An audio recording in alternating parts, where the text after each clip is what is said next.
وبما انه كيعجبكم الوصفات ديال الكيكات ديال مول العجيب، اجي نشارك معكم هذا الكيك اللي كيجي حتى هو لذيذ وبنين، و فريمون كيجي فيه داك لو كو ديال القهوه والشوكولا، كيجي رائع. غادي نحتاجو هنايا ميكسور اللي غادي ندير فيه 2 د البيضات، نصف كاس سنيده، نصف كاس زيت نباتيه، نصف كاس حليب ديما نفس القياس. كندير هنا 2 ساشي ديال الكاكاو ولا 2 المعالق، بيسه ديال الملح ومعلقه ديال القهوه سريعه الذوبان. كنخلط هذاك الشيء جيدا، كنضيف عليه الدقيق، 2 د الخمارات. كنحاول هكا نخلط كيف ديما المقادير مضبوطه، غتلقاوها مكتوبه لتحت. كندير هكا شويه ديال الحبيبه ديال الشوكولا وفيرميسيل ديال الشوكولا، كيبقى اختياري، غير انا كيعجبني داك لو كو ديال الشوكولاط يجي هكا في لو كيك. وسيرتو هكا الا كان شوكولاط نوعيه جيده كيبقى هكا ما كيذوبش. درتها في هذا المول هذا اللي كندهنو بالزبده، كندخلها للفران على درجه حراره 180 حتى كتحمر ليا وكنخرجها.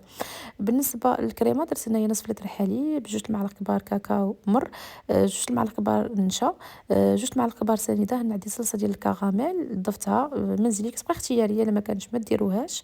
كنديروهم على نار مهيله حتى كيبداو يعقدوا. كنزيد هنا اي نوع ديال الشوكولات عندكم، انا كان عندي ماغ، شويه ديال الشوكولات اسود نوعيه جيده، شوكولات عادي بالحليب.